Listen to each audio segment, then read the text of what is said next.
Here's the big challenge of life. You can have more than you've got because you can become more than you are. That's the challenge.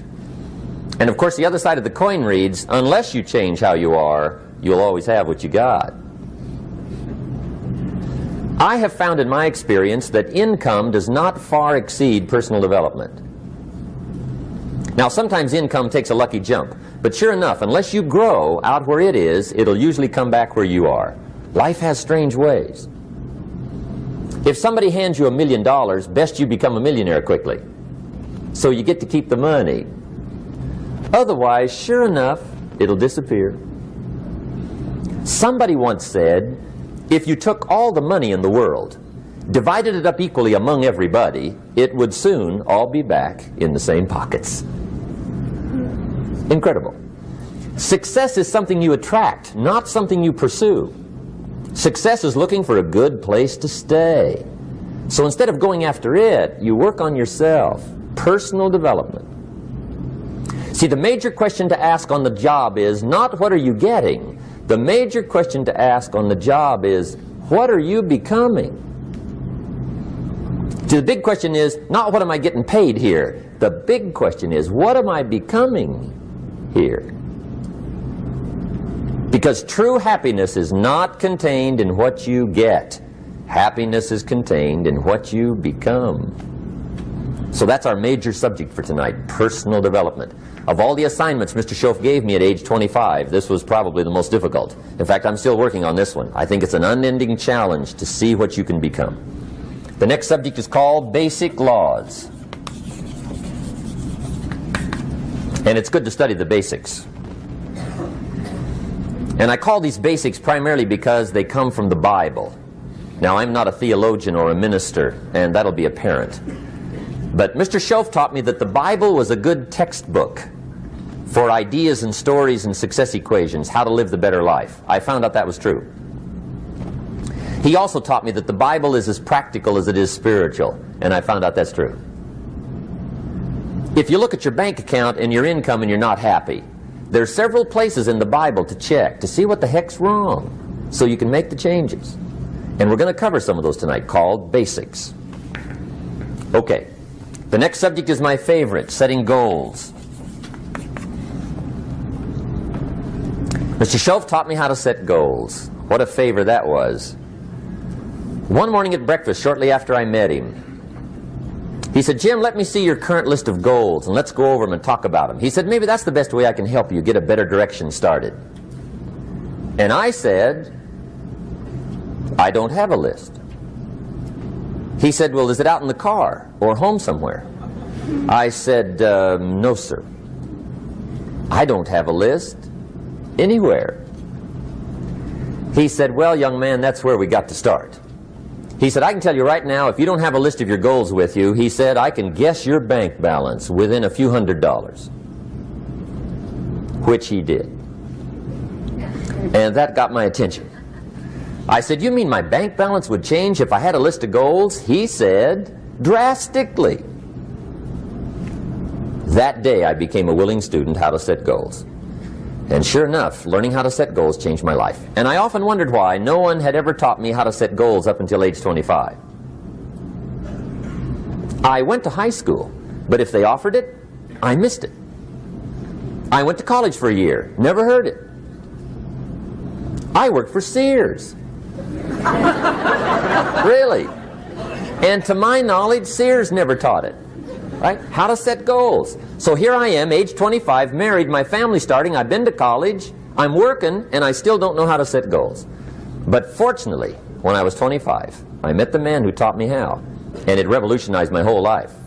Economically, socially, personally, it's incredible. So I want to share with you tonight what Mr. Shoaff shared with me, how to set goals. It can be a life changer.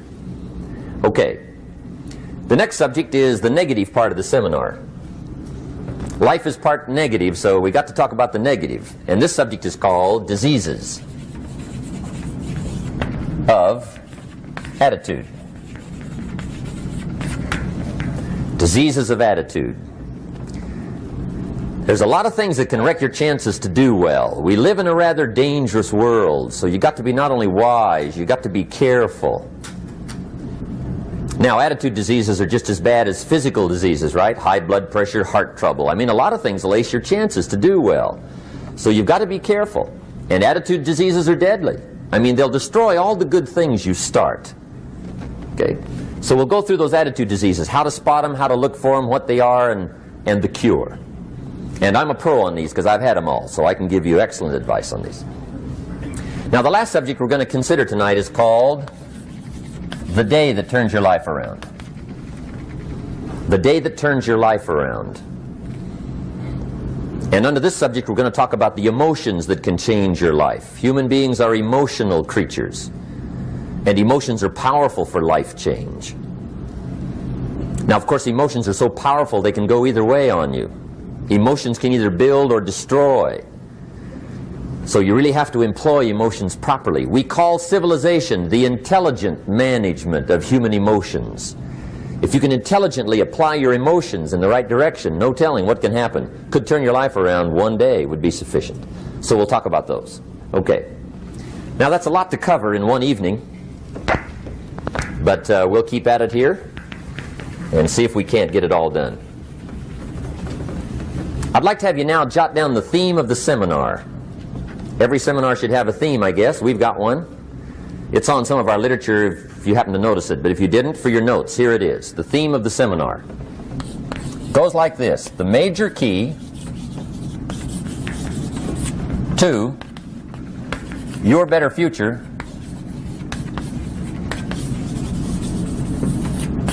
is you. That's the theme of our seminar tonight. The major key to your better future is you.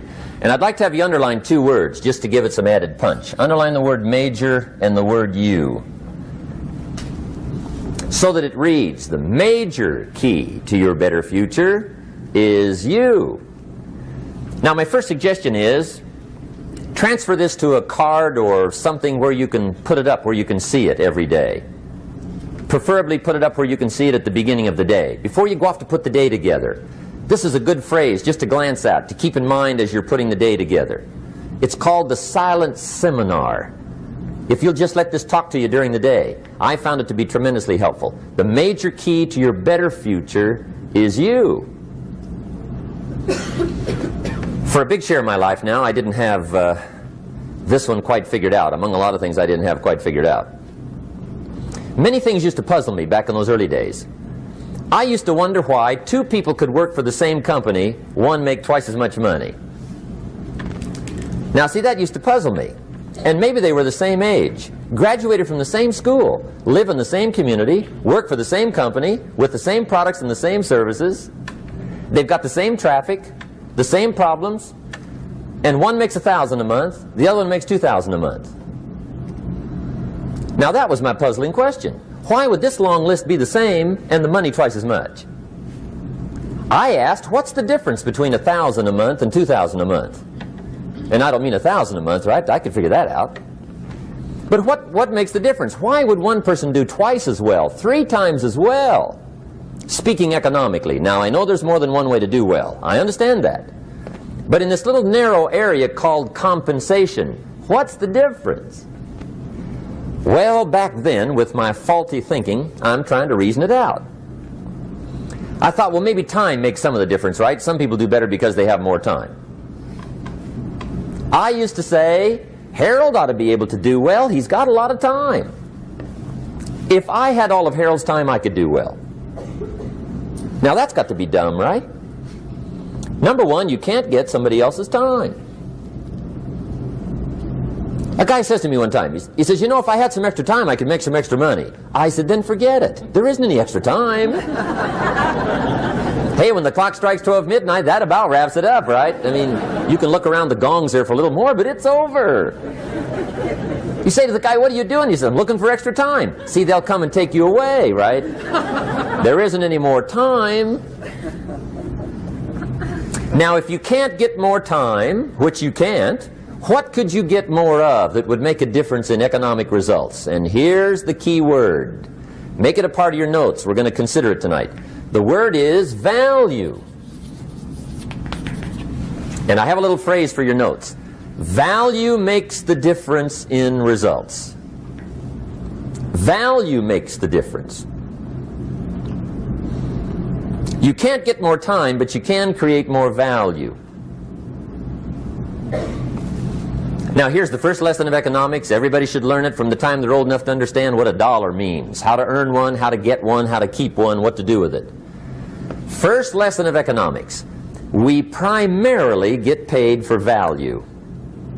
That's lesson one. Bringing value to the marketplace, that's how you get paid. You don't get paid for the time. I know it takes time to bring value to the marketplace, but you get paid for the value, not the time. Now, since that's true, here's one of the key questions of the evening. Is it possible to become twice as valuable at the marketplace and make twice as much money in the same time? Could you become 3 times as valuable? Make 3 times as much money in the same time? Is that possible? The answer is yes, if. And it's always if, right? Life is known as the big if. Harry Truman once said, life is iffy. How true. And here's the big if, we're going to consider it tonight. It's possible to do much better at the marketplace if you go to work primarily on yourself. And that's the theme of our seminar tonight. Learning to work primarily on yourself. People have asked me for the last 24 years, how do you develop an above average income? And the answer is, become an above average person. Develop an above average handshake. Some people want to be successful, they don't even work on their handshake. As easy as that would be to start on. They let it slide, they don't understand. Develop an above average smile. Develop an above average excitement. Develop an above average interest in other people. Develop an above average intensity to win. See, that'll change everything. Probably one of the most frustrating experiences in life is looking for an above average job with above average pay without becoming an above average person. It's called frustration.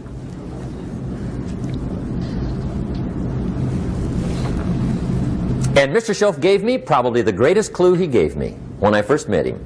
He said, Jim, if you want to be wealthy and happy the rest of your life, just learn this lesson well.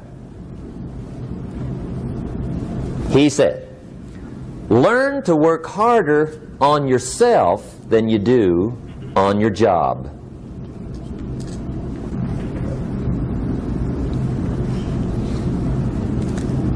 Then Mr. Shoaff gave me probably one of the most important clues among so many things he taught me, but this was in those early days. Mr. Shoaff was very kind, but he was also very abrupt. And he had these interesting questions to ask. I'm giving him a little rundown one day on how things hadn't worked out for me. He said, Mr. Rohn, I've got the answer for you if you will listen carefully. And listen carefully I did that day and for the next 5 years. If somebody's wealthy and happy, you gotta listen. He said, Jim, I've only known you a short time. But he said, it's already my honest opinion that for things to change for you, you've got to change. That wasn't quite the answer I was looking for. But that's the answer he gave me, and I pass it along to you on this warm summer evening in Anaheim, California, 1981. For things to change for you, you've got to change. Otherwise, it isn't going to change. Before I met Mr. Shoaff, I used to say, I sure hope things will change. Right?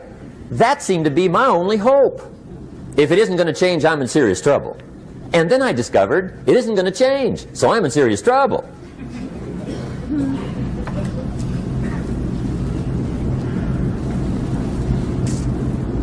See, I can tell you what the 80s are going to be like. You have dropped into the right place. I did a seminar one time for Standard Oil executives and management in Honolulu. And we're having a conference one day on this big conference table. And one of them said to me, Mr. Rohn, you know some fairly important people halfway around the world. What do you think the 80s are going to be like? I said, gentlemen, I do know the right people. I can tell you. So they all listened very carefully. And I said, gentlemen, based on my wide experience, I can really honestly say to you, in my opinion, in the 80s, it's going to be about like it's always been. Aren't you glad you came? That's inside. I don't pass that around just everywhere. Now, of course, I said that to make a point, but I also said it because it's accurate. It's going to be about like it's always been. It isn't going to change. The tide comes in, and then what? It goes out. For 6,500 years that we know of, recorded history, and probably long before that. So it is not going to change. It gets light, and then what? It turns dark. 6,500 years. See, it's not likely to change. And we're not to be startled by that. And if the sun goes down, the guy says, what's happened, what's happened? It means he hasn't been here long, I guess, right? It always goes down about this time. The guy says, well, I don't like that arrangement. Well, you got to talk to somebody besides me, right? It gets light, then it turns dark. In rotation, the next season after fall is what? Winter. Pray tell, how often does winter follow fall? Every year regularly for the last 6,500 that we know of. See, it is not going to change. Now, some winters are long, and some are short, and some are hard, and some are easy, but they always come right after falls. It isn't going to change. Sometimes you can figure it out, sometimes there's no way to figure it out. Sometimes it goes well, sometimes it gets in a knot. Sometimes it sails along, sometimes it gets in reverse. See, that's not going to change. The last 6,000 years reads like this: opportunity mixed with difficulty. That's how it reads. It isn't going to change. The man says, well, if it isn't going to change, how will my life ever change? Answer, when you change.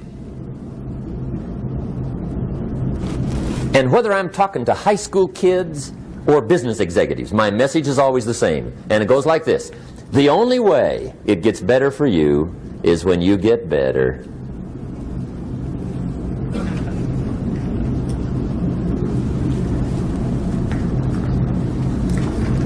Let me give you the 4 major lessons in life to learn. Here's 4 majors. It's good to study the majors. In our weekend seminar we teach. Some people don't do well because they major in minor things. You've got to be on the lookout. At the end of every week, end of every month, you've got to check, make sure you're not spending major time on minor things. Okay, we go through that whole series. Majors and minors. Now, let me give you 2 phrases before we get to the 4 majors. This will set it up and you'll see where I'm going. 2 key phrases for your notes. Here's the first one. Life and business is like the changing seasons. That's the first phrase. Life and business is like the changing seasons. One of the best ways to describe life, it's like the seasons. Frank Sinatra sings, life is like the seasons. Now here's the second phrase. Very important.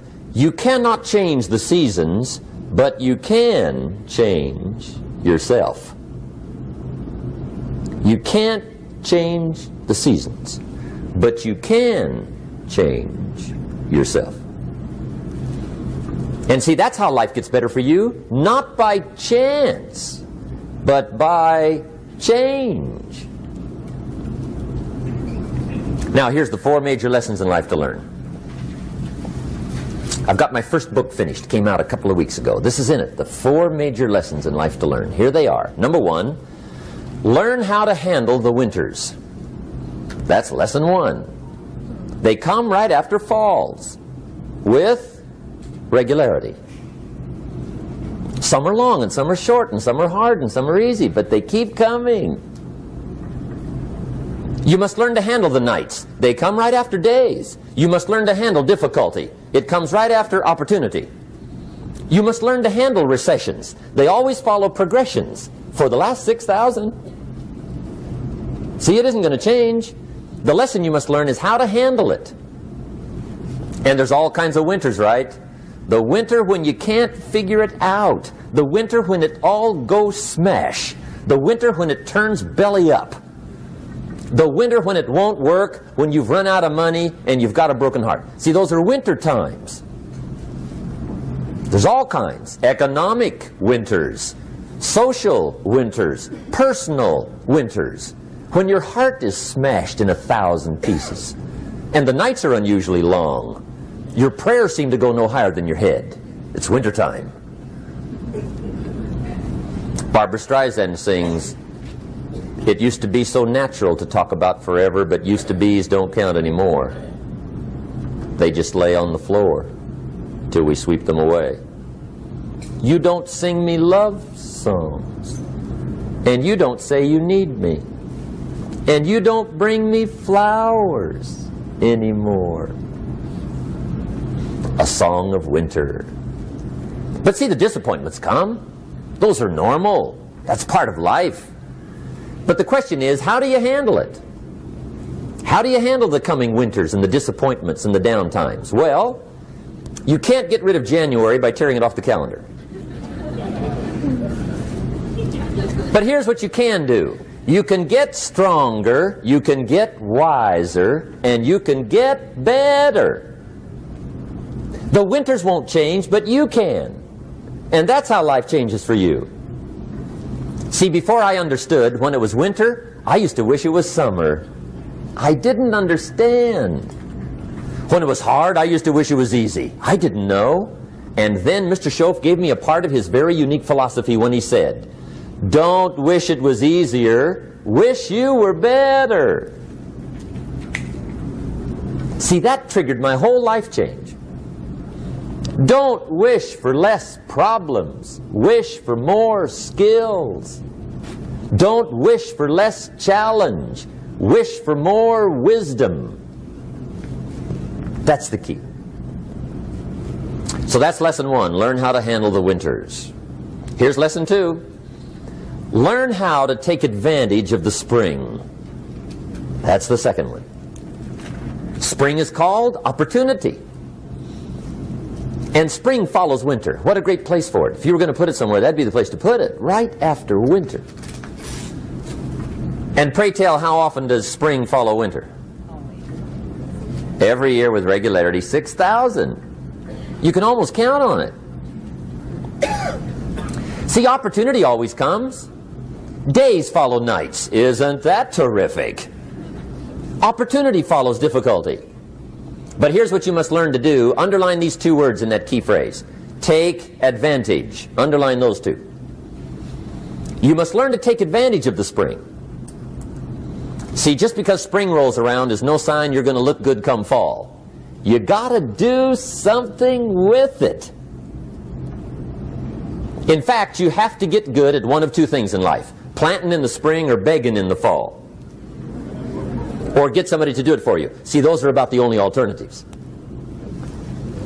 Now here's what else you must do. Take advantage of the springs quickly, because there's only a few. Just a handful of springs have been handed to each of us. They don't come forever. Life is fairly brief. So you got to read every book you can get your hands on what to do with your springs while they're here. And take advantage, they soon run out. The Beatles wrote, "Life is so short." And for John Lennon, it was extra short. But life is brief. Elton John sings, "She lived her life like a candle in the wind." It's brief. So whatever you're going to do with your life, you got to get at it. Don't just let the springs pass. Here's the third major lesson in life to learn. Learn how to protect your crops all summer. You got to take care of what you start. Sure enough, as soon as you've planted your garden in the spring, the busy bugs and the noxious weeds are out to take it. And here's the next bit of truth. They will take it unless you prevent it. And that's the third major skill to learn. You've got to learn to prevent the intruder from taking all the good you start. It's one of the challenges. Here's two key phrases under number 3. First one, all good will be attacked on this planet. Maybe not the next one we get to, but on this one, all good will be attacked. Every garden will be invaded. Not to think so is naive. And here's the second phrase. All values must be defended. Political values, social values, community values, family values, marriage values, friendship values, business values. Every garden must be tended all summer. Third major lesson. Now here's number 4. Fourth major lesson in life to learn. Learn how to reap in the fall without complaint. Learn to reap come harvest time without complaint. Take full responsibility for what happens to you. It's one of the highest forms of human maturity, accepting full responsibility. It's the day you know you've passed from childhood to adulthood, the day you accept full responsibility. And another note, learn to reap in the fall without apology. Without apology if you do well, and without complaint if you don't. That's maturity. I used to have that long list of reasons why I wasn't doing well. To explain. You got to explain, right? Otherwise you're going to look bad. I used to have this funny list called Reasons for Not Looking Good.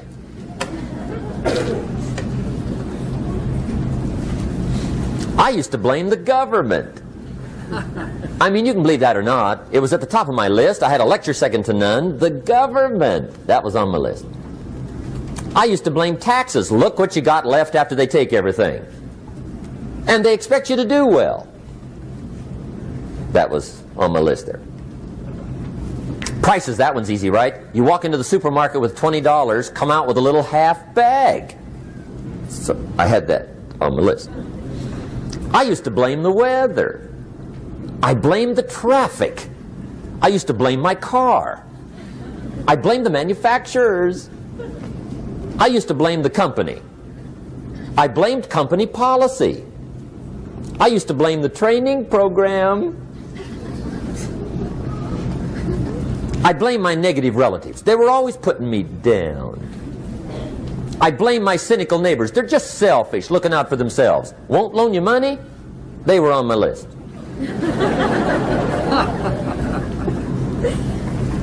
I used to blame the economy. I blamed the community. That's a pretty good list for not doing well, isn't it? I thought it was good. I'll never forget one day, Mr. Shoaff was very kind, but he was also very blunt, and this was no exception. And I'm glad he was blunt. There's a lot of things I'd have missed if he hadn't have been blunt. One day, with sort of a curious look on his face, he said, "Jim, just out of curiosity, tell me, how come you haven't done well up until now?" Excellent question. I thought, well, so I won't look too bad, I'll go through my list. And this list I just gave you, I put that on him. And he was very patient. He let me go through the whole thing, the government, the weather. I went through this whole thing. When I finished, he looked my list over very carefully. He said, "Mr. Rohn, big problem with your list. You ain't on it." How brilliant.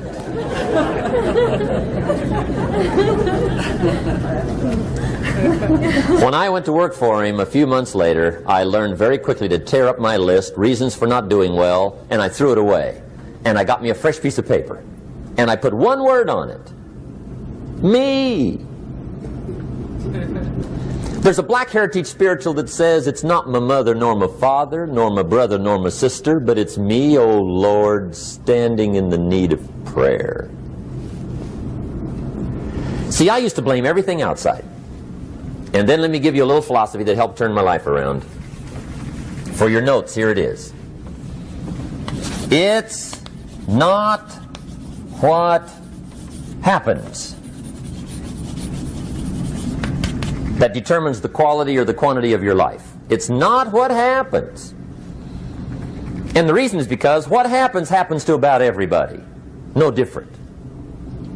The sun went down on all of us last night. A common event, a happening. And I found out that the same things can happen to two different people. One gets rich and one stays poor. Why is that? It's because it's not what happens, but rather it's what you do that changes everything. So that's a key phrase. It's not what happens, it's what you do. What happens is about the same. You might put that in parentheses here. Same. What people do, that's what's different. Anything can happen, right? Everything can happen. I've heard all the stories. I've been one of the stories. Hey, we could all tell stories all night long, right? Happenings. Anything can happen. Have you heard of Murphy's Laws? Anybody here heard of Murphy's Laws? Okay, most of you have. Murph had these laws. One of them was, if anything can go wrong, it will. That's one of Murphy's laws. He was not one of the great positive speakers of the day. But anyway, it's still true though, right? Anything can go wrong, everything can go wrong. For sure.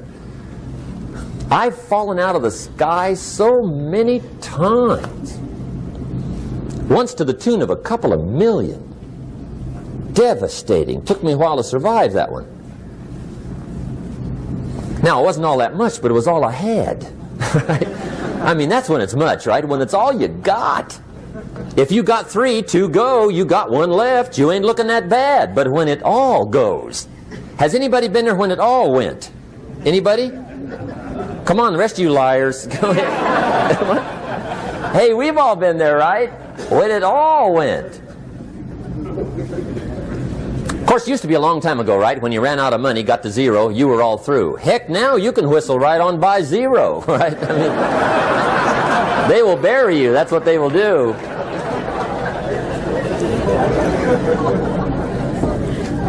But see, those are the happenings, right? Everything can happen. Anything can happen. But it's not the happenings. It's what you do about it. Somebody says, yeah, but you don't understand the disappointments I've had. Come on. Everybody's had their share. Disappointments are not special gifts reserved for the poor. Everybody has them. The difference is what you do about them. It's not the weather. I used to blame the weather, and I discovered it rains on the rich. So see, that won't help. 2 men wake up one morning, there's a rainstorm on. One of them looks out his window, sees the rainstorm, and he says, wow, what a storm. With weather like this, they can't expect you to go out and make sales. He stays home. Same morning, the other guy looks out his window, sees the same storm, says, wow, what a storm. But he says, you know what, with weather like this, what a great day to go out and make sales. Most everybody will probably be home. Especially the salesman.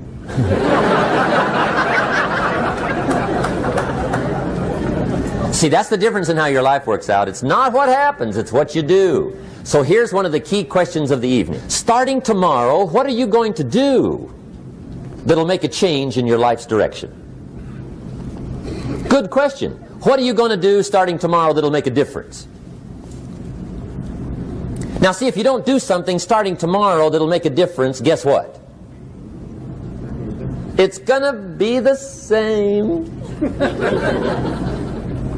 And see, that way you can guess what the next 5 years are going to be like. Look at the last 5. Because the next 5 are going to be like the last 5 unless you, major key, tomorrow, change it all. Or change a little, or change something, or don't change. It's choice time. You can do whatever you want. But it's nice to know any day you wish you can change your whole life. What can you do starting tomorrow that'll make a difference? Good question. What can you do with economic chaos, massive disappointment? What can you do with a broken heart? What can you do when it won't work? Good question. So if I had a word with you tonight, one-on-one, just you and me. I think my personal advice to you would be, this year, 1981, reach down inside of you and come up with some more of those remarkable human gifts. They're there, waiting to be utilized. And then change anything for you you want to change. And I challenge you to do that because you can change. If you don't like how it is for you, change it. If it doesn't suit you, change it. If it doesn't please you, change it. If it isn't enough, change it. And I challenge you to do that because you can change. See, you don't ever have to be the same again after tonight, only by choice. If you don't like your present address, change it. You're not a tree.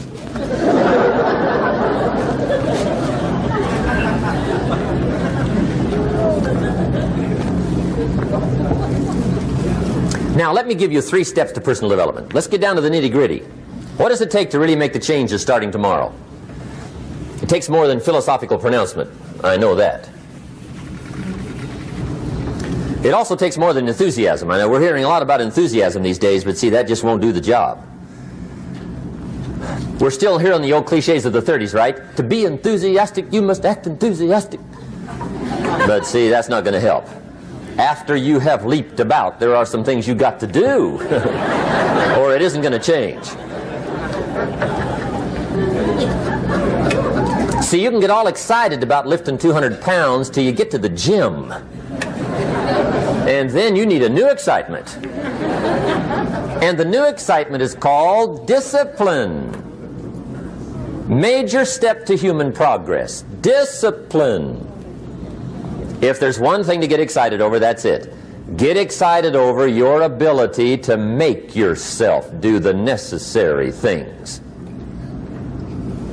What could you make yourself do starting tomorrow that would change it all? No! Tell him. Now, see, that's exciting. On any given day, you can massively change the direction of your life. Murder is a clear example that any one person on any given day can forever alter the course of their life. It just happens to be a negative act. But just as sure as you can commit a negative act, you can also commit a positive act and forever alter your life, whenever you wish. Now that's exciting. And whatever that act might be that changes your life. The guy finally takes a shotgun to his car and blows out every window, destroys every tire, puts 100 rounds in this shabby old thing. And he says, I have driven this embarrassing thing for the last time. And not only will I never drive it again, nobody else will ever drive it again.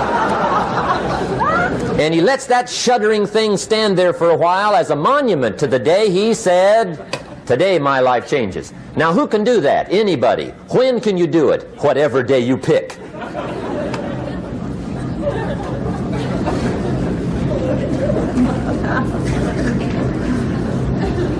Now here's the key to discipline. Start with the little disciplines, get excited over the little disciplines, and get right on those, because those will lead to the big ones. You can't handle the big challenges in life unless you take on the little ones. Make a list of all the things you can do, get right on those, discipline yourself for those, both for the results and for the muscle and for the practice, so that when life hands you some big challenges, you'll be ready, you'll have the muscle. But see, if you don't handle the small ones, you can't take care of the big ones. Okay, here's what else it takes for life change. Self-motivation.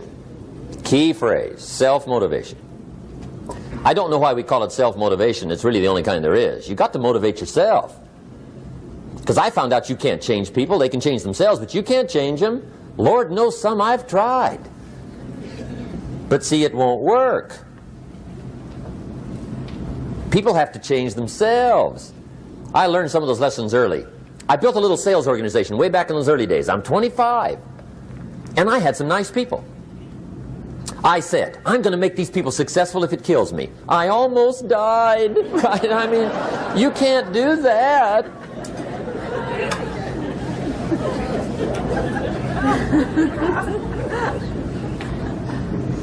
See, I've discovered this. Good people are not trained, they're found.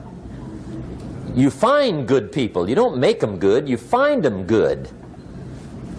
Training really is for the purpose of finding good people. You don't need much instruction for a good person. Too much training probably means you got the wrong people.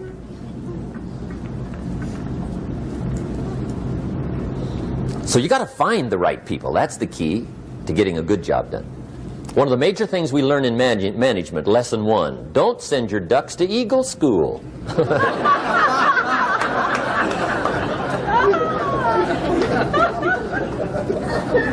Because it won't help. I mean, I'm telling you, it won't help, no matter how good your school is. And the little eagle badge and little eagle hat, I'm telling you, it won't help. It won't help.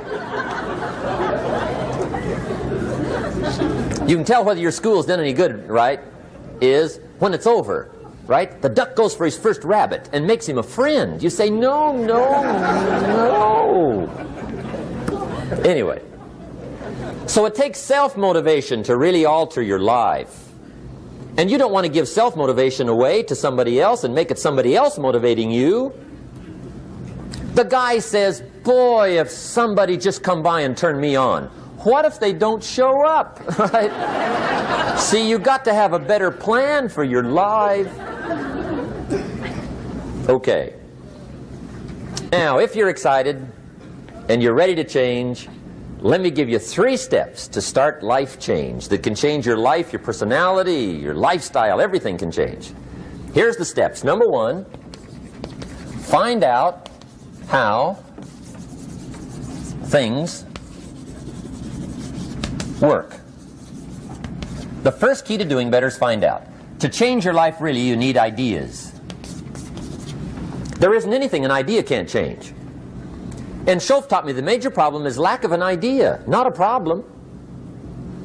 At first I didn't have any money. I said to Mr. Shoaff, I don't have any money. He said, that's not a problem. Now see, up until then I always thought it was. Right? I was confused. He said, no, no, the problem is lack of an idea on how to create money and wealth. It isn't lack of money, it's lack of ideas. So if you get the ideas, see, you can change anything. Now to get ideas, you need a constant study of finding out.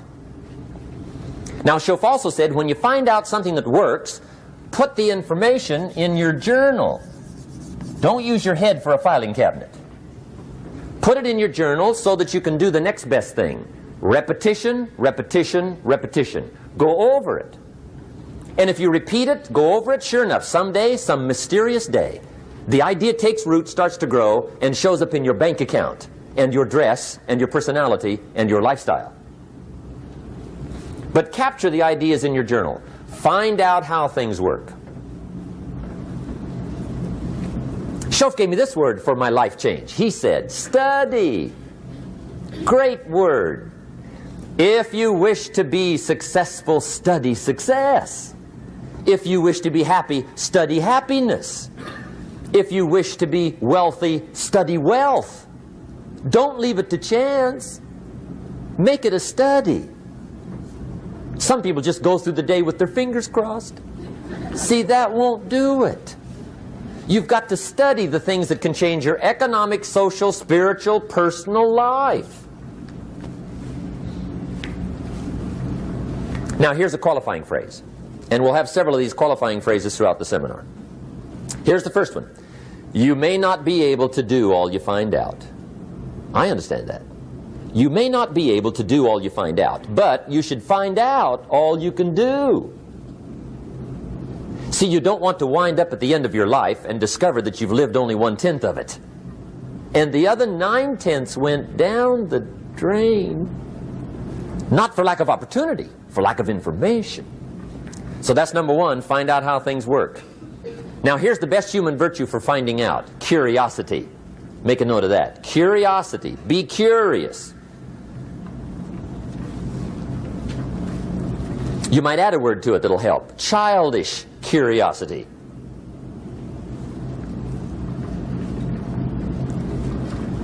What will kids do if they want to know something bad enough? Bug you. That's the phrase. They can ask 1,000 questions. You think they're through? They got another 1,000. They'll drive you to the brink. It's a virtue. when you got to know. Be like a child. In fact, Jesus, the master teacher, said, unless you can become like little children, you might as well forget it. You don't have a prayer. Excellent advice. You got to be like children. 4 ways, in my opinion, to be like a child. Number 1 is curiosity. Number 2 is excitement. Get excited like a child over your ability to make yourself do anything for change. 3rd is faith. Have faith like a child. Adults are too skeptical. And 4th is trust. Trust is a childish virtue, but the rewards are incredible. So be like a child. Now, if you're curious, let me give you 3 ways to find out how to change anything. Any life direction, any dimension. Here's 3 ways to find out how to change anything. Number 1 is to read. Become a good reader. All of the successful people I know and work with around the world, they're all good readers. Curiosity drives them to read. They got to know. They just read.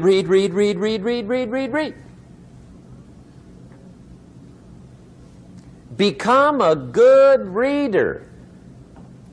Now, that's my opinion. Listen to the other lecturers and listen to me and make up your own mind. Don't be a follower. Be a student. Okay? I say, really, for life change, you got to read.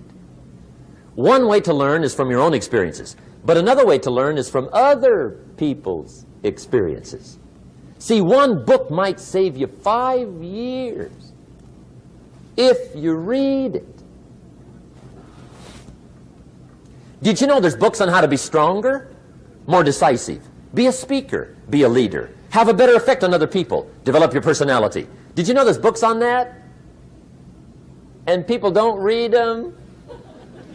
How would you explain that? And they can read? Did you know that hundreds of successful people have written their stories in books and they wrote down how they did it and people don't read it? How would you explain that? The guy's busy, I guess. You know, you get tied up. The guy says, well, yeah, you work where I work, but the time you struggle home, it's late. You got to eat a bite of supper, watch a little TV, get to bed. You can't sit up half the night reading. And the guy's behind on his car payment. Good worker, hard worker, sincere. But you got to be better than sincere and work hard. Otherwise, at the end of your life, you'll wind up cold, stony broke. You got to be better than a good worker. You got to be a good reader.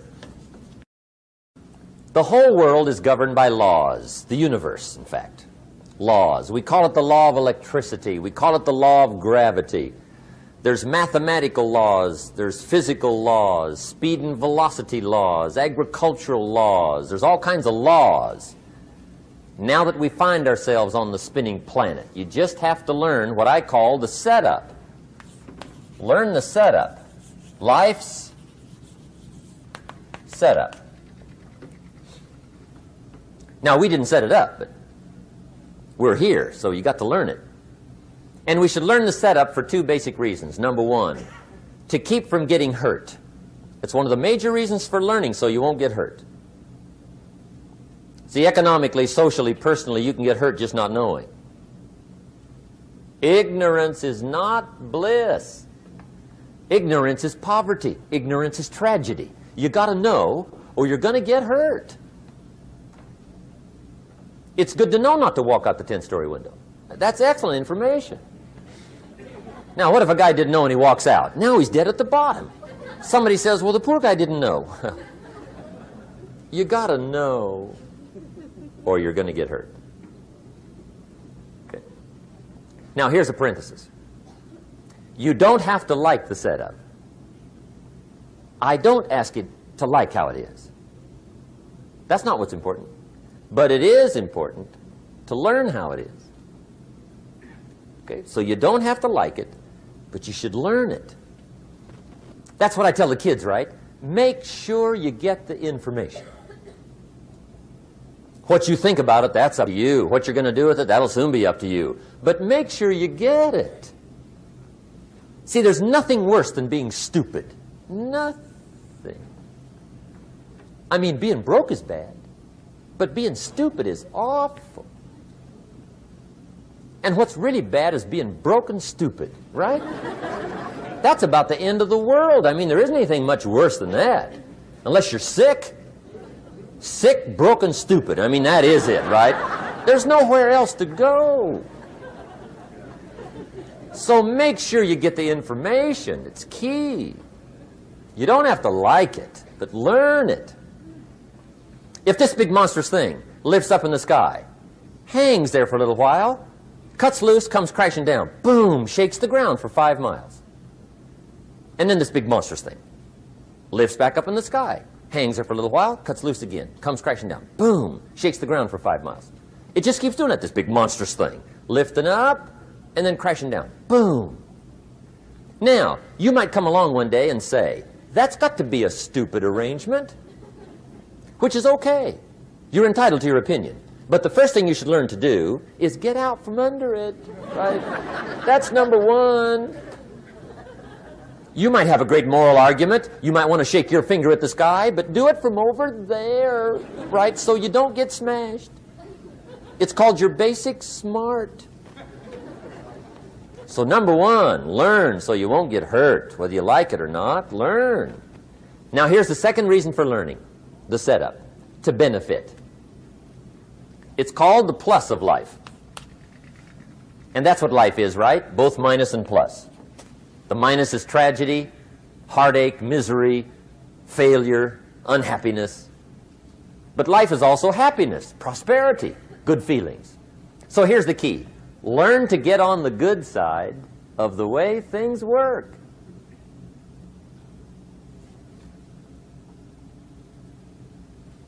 Now, here's 2 of the basic laws, and we'll take our break. Shoaff taught me these. They come from the Bible.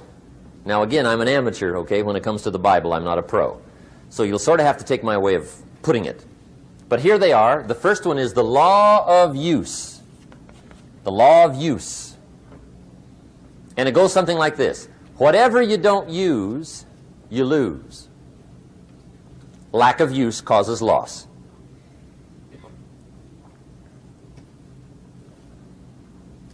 On this planet, maybe not the next one, but on this one, if you tie your arm to your body, leave it there long enough, you'll never use it again. It's over for the arm. Now, it may not be over, but it's over for the arm. The only way to keep the use of this arm is what? Keep using it. If you quit, you lose automatically. They don't bring it up for a vote. You lose automatically when you quit. Now, the same thing that goes for your arm goes for your brain, mentality. The same thing goes for all the human virtues. Ambition, unused, declines. Strong feelings, unused, diminish. It doesn't grow, it diminishes. Faith, unused, decreases. It's a law. Vitality unused diminishes. Energy unused decreases. The guy says, well, I'm going to save up my energy. You can't do that. That's like trying to save today, put it on the end of the year. See, you can't do that. They'll come take you away. If you don't use today, what? It's lost. The guy says, well, I'll work twice as hard tomorrow to make up for it. See, that's foolish. You could have done that anyway. Today unused is lost. A talent unused is lost. An ability unused is lost. So here's one of the key expressions of the evening. Take a new inventory of yourself. Starting tomorrow, new project. Take a new inventory. And make sure that all of your talent and ability and mentality and ingenuity and vitality and strong feelings, faith, courage, make sure that all you've got's being used. Otherwise, you lose. Now, one of the best illustrations of the law of use is a Bible story called the Parable of the Talents. The Talents story. Interesting story if you haven't read it in a while. Just review it. It's a good story. An ancient story. It says there was a master with 3 servants. He got them together one day and he said to the 3, I've got these talents. And in those ancient days, a talent was a measure of gold. And he said to the 3 servants, take these talents and see what you can do with them while I'm gone. He said, I'm taking a journey and I'll be gone for a while. When I come back, we'll get together, go over the book, see how you did. He said, here's 5 of these talents for you. 5. Here's 2 of them for you. 2. And here's 1 for you. 1. The master said, take those talents, see what you can do with them. When I come back, we'll get together, we'll go over it all. The servant said, okay, master takes off. According to the ancient story, the master comes back from his trip. When he gets back, he gets the 3 servants together, and as he said he would, he asks, how did it go with those talents? You were 5. What happened? That servant said, well, I took the 5 talents you gave me, and I put them to work. A little shaky at first, but he said things finally got rolling. And he said, I poured it on. And he said, my talents grew to 7, 8, 9, 10. He said, I doubled my talents from 5 to 10. Books will show. Master said, one heck of a job. Or something like that. He said, I gave you 2 talents. What happened? That servant said, about the same thing happened to me. I put those 2 talents to work, poured it on. They grew to 3 and then to 4. He said, I doubled my talents from 2 to 4. Books will show. Master said, well done. He said, I gave you 1 talent. What happened?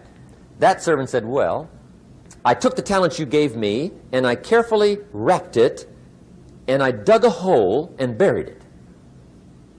And camouflaged it, I suppose, right, so nobody would steal it. And he said, fortunately, nobody got it. And he said, I knew you were going to be here today, so I dug it up. Here it is, safely wrapped. I did not lose it while you were gone.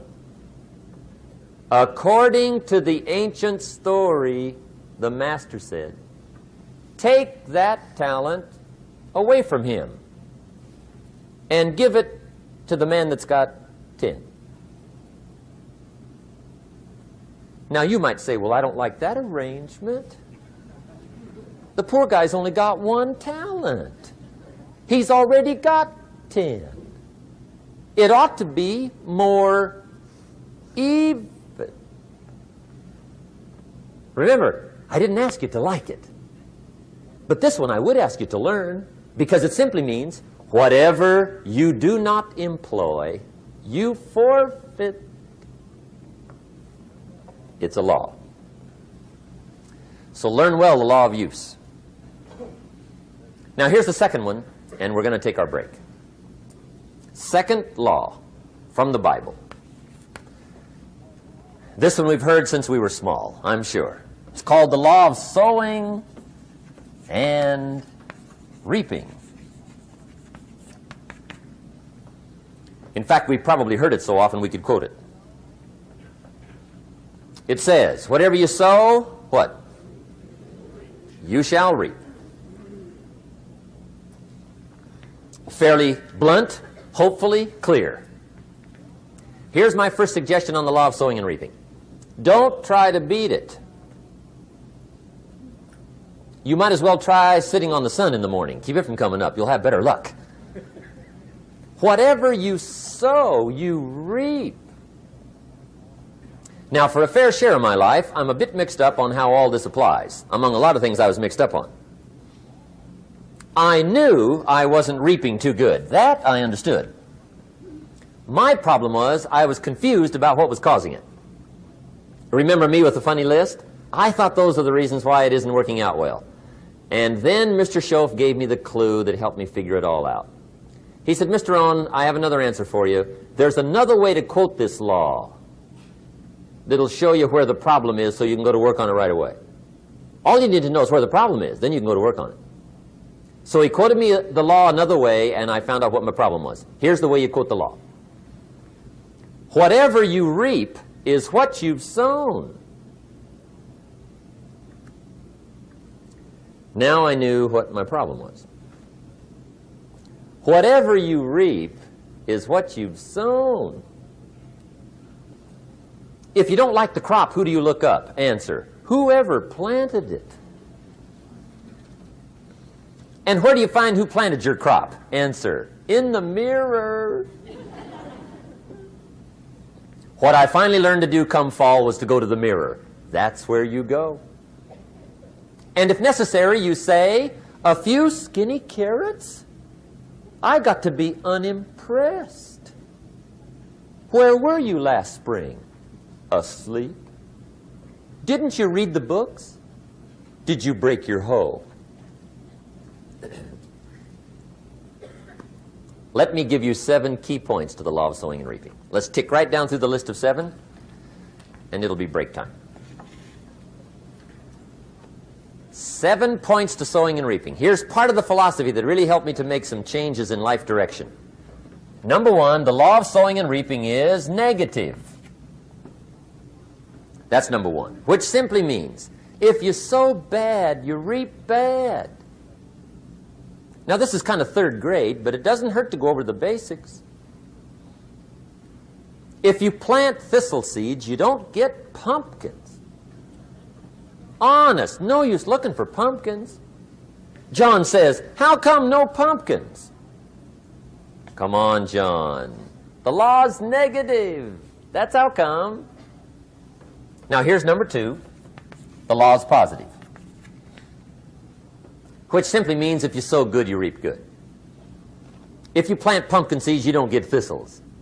Not from pumpkin seeds. Mother Nature won't pull tricks on you over in the corner snickering, pushing you thistles and you planting pumpkin seeds. She won't do that. You will get pumpkins from pumpkin seeds, and the reason is because the law is positive. Now, here's number 3. I got excited when I found out the full dimension of this. See, you do not reap what you sow, but rather, you always reap much more than what you sow. So the 3rd key word is more. You don't get back what you put out. You get back much more than what you put out. And it works both positive and negative. On the negative side, it said, if you sow to the wind, you reap the whirlwind. So you've got to get ready for that, or you will be naive.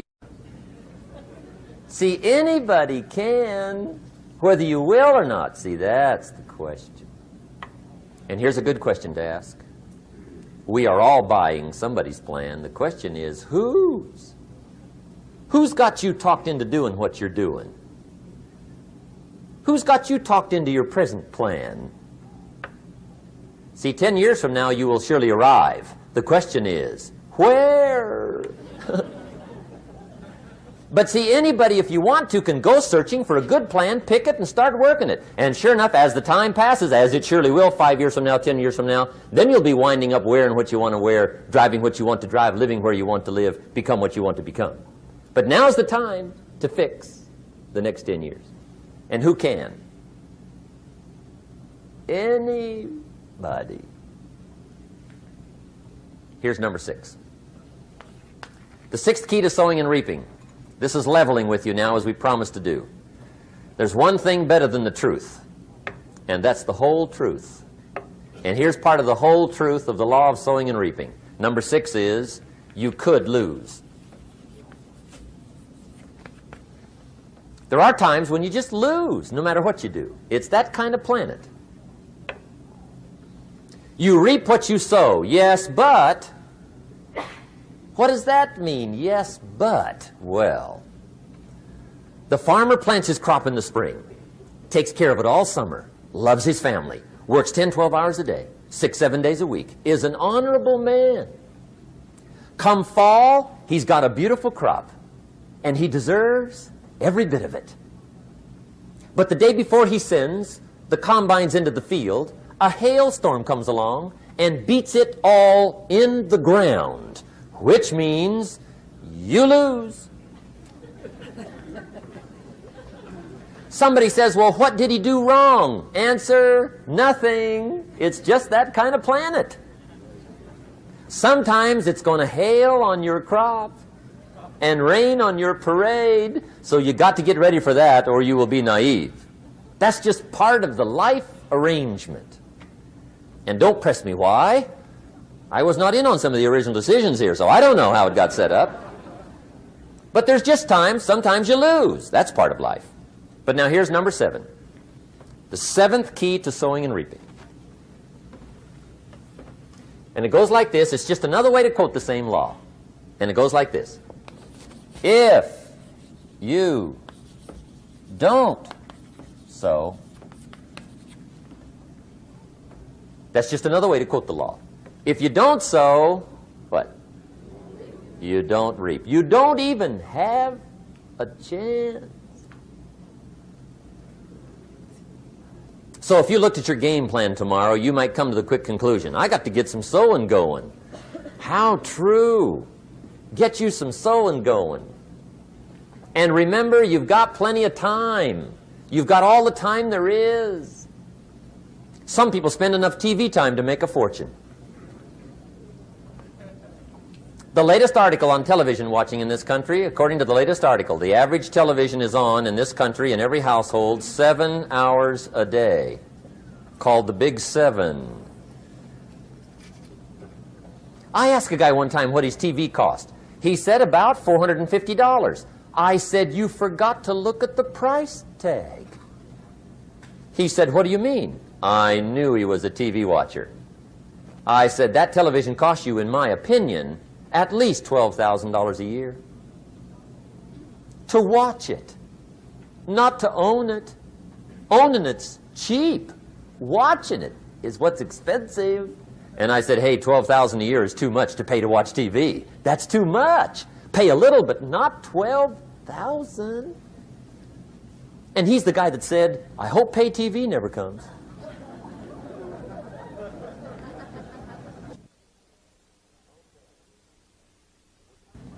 Okay, we're trying to cover an awful lot tonight, I realize that, but my time schedule is such that we just have to sort of give it all to you and let you sort the rest out. I wish we had plenty of time for questions and answers and that whole thing, but our time is just limited. But we are trying to go through an awful lot, I realize that. But looks like everybody's getting it. This is about the note-takingest crowd I've seen in a long time. Incredible. Does anybody have 5 pages yet? Anybody? Oh, fantastic. Incredible. Okay. Maybe you heard the story about the preacher down in Texas, southern part of the country. He was an evangelist back in the horse and buggy days. And he was very good at being an evangelist, and a lot of people used to come and hear him preach. And one day he put up his tent in one of these Texas towns and expected a big crowd as usual, come hear him preach. And he got there, first night of the tent revival, walked in. 7:30, time to start. And to his surprise, the tent was empty. He thought, well, something must be drastically wrong. So he waited till 7:45, nobody showed up. 8 o'clock, zip. Finally, 8:15. One lone cowboy wandered up on his horse, tied his horse up outside, came in, sat down on the front bench, right, waiting for something to happen. The preacher thought, well, at least I better go down and talk to the cowboy. So he walks down, talks to the cowboy, and he says, cowboy, I'm the preacher. And he said, I don't know what to tell you. Something's gone wrong. He said, this tent was supposed to be full of people. He said, I'm embarrassed. He said, you're the only one that showed up. And he said, I really don't know what to do. And the cowboy said, well, I'm not a preacher, so I really can't tell you what to do. You know, he said, I'm just a cowboy. But he said, I know this, if I went out to feed my cattle and only one showed up, I'd at least feed it. The preacher thought, hey, the cowboy is right. If you've got a good idea to share, you should share it, if there's 1 or 1,000. So he got kind of inspired by this conversation, and he jumped up on the platform and started to preach, as if the tent was full of people, just exploded. And he went for an hour and 15 minutes, just kept rolling. Finally, he quit. And when he finished, he came down off the platform, talked to the cowboy again. Says, well, cowboy, what did you think of my sermon? And the cowboy said, well, I'm not a preacher, so I really can't tell. You know, he said, I'm just a cowboy. But he said, I know this. If I went out to feed my cattle and only one showed up, I'd feed it, but I wouldn't dump the whole load on it.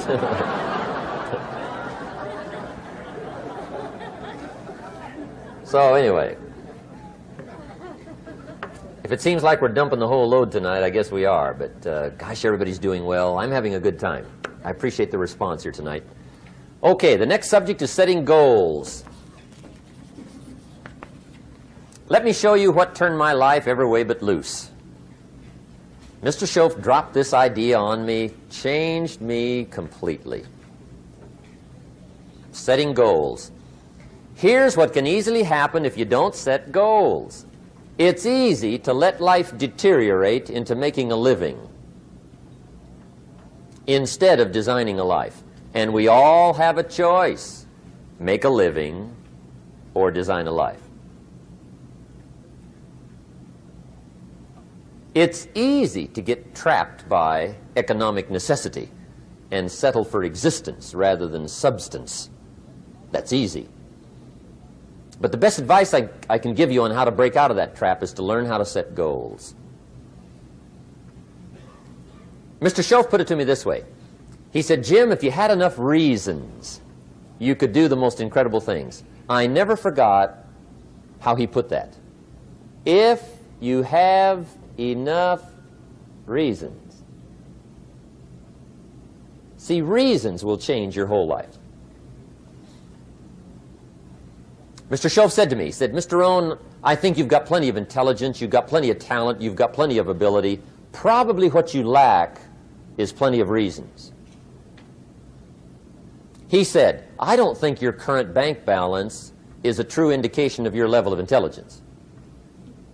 I was happy to hear that. He said, I think you're much smarter than your present bank balance indicates. And that turned out to be true. I was much smarter. But of course my first question was, well then why isn't it bigger? And he said, you don't have enough reasons. You've got enough intelligence, but not enough reasons. So see, reasons can change your life. Here's what else I found out. Reasons come first, answers come second. You don't get the answers to do well till you get the reasons. Life has a mysterious way of hanging on to all the answers and only gives them up to the people that are inspired by reasons. So reasons make the difference in how your life works out. Now, what are some of the reasons for doing well? Let's go through a quick list called Reasons for Doing Well. First is personal reasons. Some people do well for recognition. Some people do well for respect. Some people do well for the way it makes them feel. They love the feeling of being a winner. Those are good reasons. I have some millionaire friends that keep working 10, 12 hours a day, making more millions. And it's not because they need the money. It's because they need the joy and the satisfaction and the pleasure that comes from being a constant winner. And see, it's not just the money anyway. It's the journey, not the money. Once in a while somebody says to me, boy, if I had $1 million, I'd never work another day in my life. That's probably why the good Lord sees to it they don't get their million, right? They'd quit. They'd quit. Okay. Next is family reasons. Some people do extremely well for other people, and that's powerful. Human beings can greatly affect each other. Sometimes we will do things for somebody else we will not do for ourselves. We're made that way. I met a man one time who said, Mr. Rohn, to do all the things I want to do with my family around the world, he said, I got to have at least $250,000 a year. I thought, incredible. Could a guy's family affect him that much?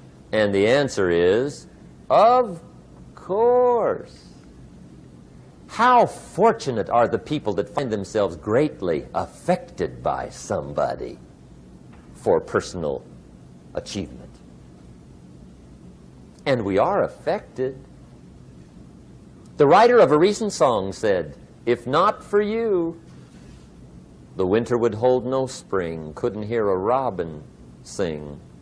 I just wouldn't have a clue if not for you." So we can be affected.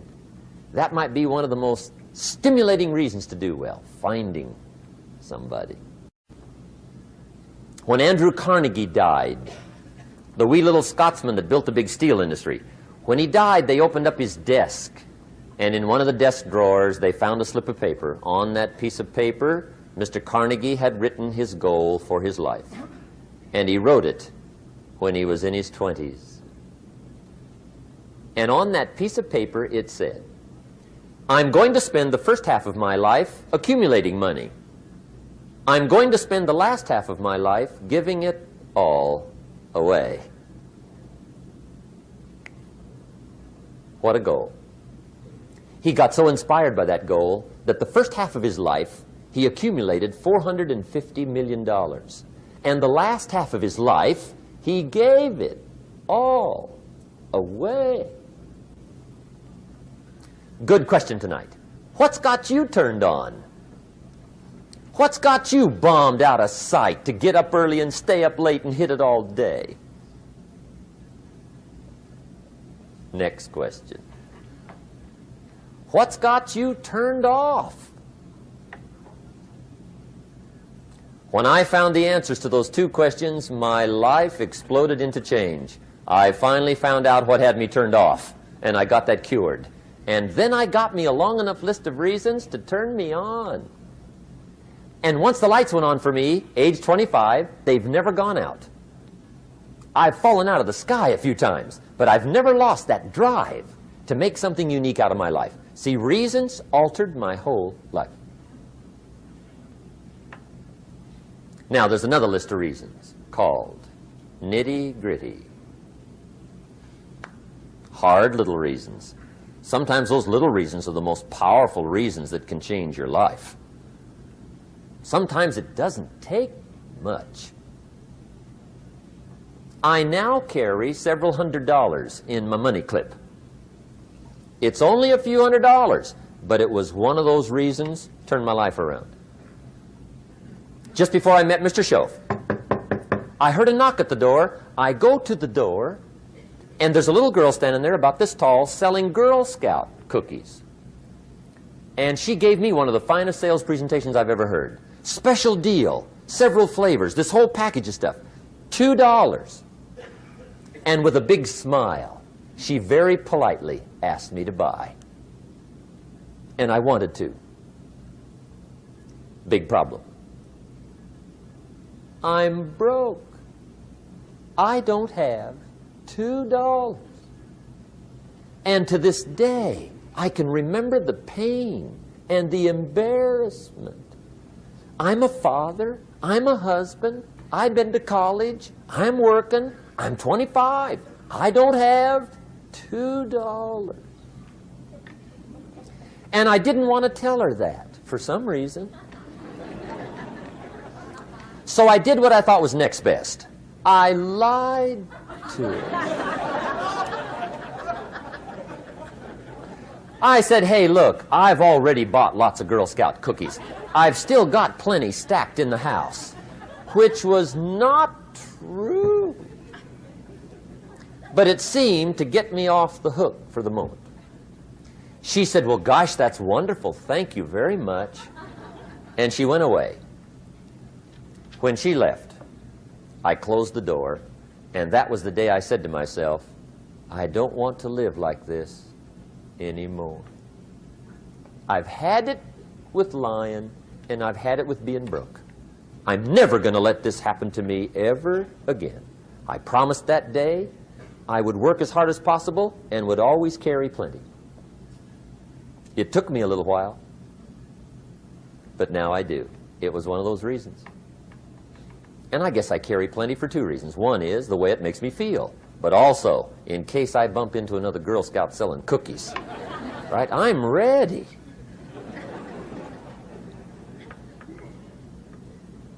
I walked out of the Bank of America one time up in Saratoga, California, where I used to live. Two little girls selling candy right outside the bank. Good place. Some girls' organization they're working for, right? I come walking out of the bank. This first little girl walks up to me. She said, "Mister, would you like to buy some candy?" I said, "I probably would." "What kind is it?" She said, "It's almond roca." I said, "My gosh, that's my favorite." She said, "Wonderful." I said, "How much is it?" She said, "It's just $2. I thought, incredible. I said, "How many boxes of that candy have you got?" She said, 5. And her little friend was standing there. She was selling candy too. I said, "How many boxes have you got?" She said, "I've got 4. I said, "That's 9. I'll take them all." They said, "Really?" I said, "Yeah, it's my favorite. I've got some friends. I'll pass them around." They got so excited, put all this candy together. I reached in my pocket, gave them the $18. When I've got the candy and they've got the money, that first little girl looks up at me. She says, "Mister, you are really something." How about that? Can you imagine only spending $18 and have somebody look at you in the face and say, "You are really something"? Now you know why I carry heavy, right? I'm not going to miss anymore. It was just one of those reasons. Helped to change my life. One of my nitty-gritty reasons was budget finance. Budget finance used to grind my soul. Way back in those early days, I had fallen for one of those consolidation loans, where you take all your little hard-to-pay bills, put them into one big impossible-to-pay bill, right?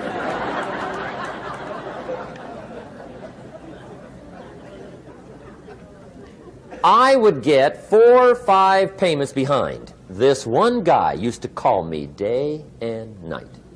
I don't think they're allowed to do that anymore. Harassed me.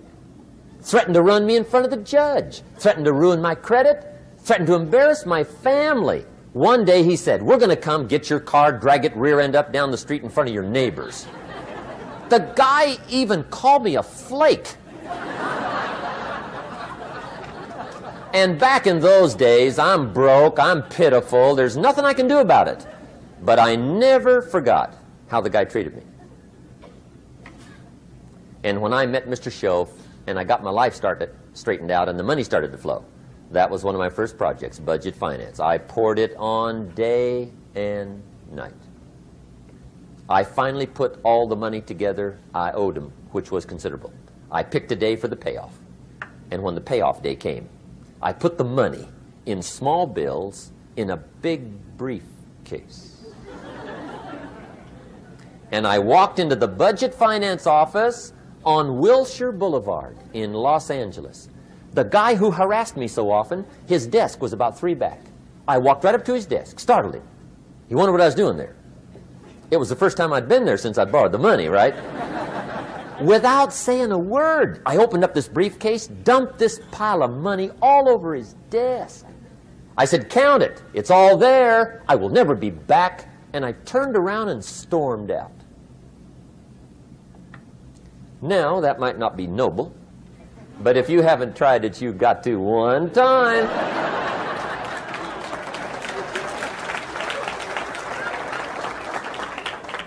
It can be the day that turns your life around. All you need is a reason that turns you on. One of my dear friends, Robert Depew, Bobby used to be a school teacher in Lindsay, olive capital of the world. Bobby taught school several years, got a little weary teaching school. One day decided he wanted to get into sales. So without telling anybody, he just up and quit his job teaching school and jumped into sales. When he did, his brother made fun of him, laughed at him, put him down. said Robert's lost his mind. Had a good job teaching school. Now he thinks he's a salesman. He's going to go down the drain, lose everything. Just put him down something fierce. Bobby said, the way my brother acted when I got into sales, he said that made me so mad. I decided to get rich. And my question for you tonight is it possible to get that mad? Of course. Wealth is not a matter of intelligence. It's a matter of inspiration. Today, Robert happens to be one of my millionaire friends. Bobby's rich.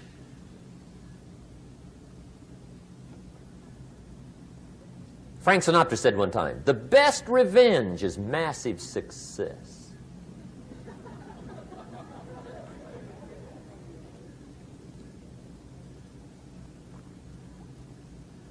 Hey, get you a long enough list of reasons so that after tonight you never lack for inspiration. You might not have all the answers right away, but you can get the answers if you can get the reasons. Now, let me give you a little simple formula for goal setting. Okay? We take 2.5 hours on the weekend for the whole 10-year plan. We don't have time for that tonight. But let me get you started with a little simple formula Mr. Shoaff gave me. And maybe this will be helpful. First of all, I've divided goals into two parts. First is long range. Long range goals. That's your dreams. Your dreams for the next 3, 5, 10, 20, 30, 40 years. Actually, the rest of your life. Your dreams. You've got to keep dreaming. Ronald Reagan, president, said to the joint session of Congress a few weeks ago, the Republic is a dream. And if we don't keep dreaming, we will lose the Republic. Your better future is a dream for yourself and for your family. Where do you want to go? What do you want to do? What do you want to be? What do you want to see?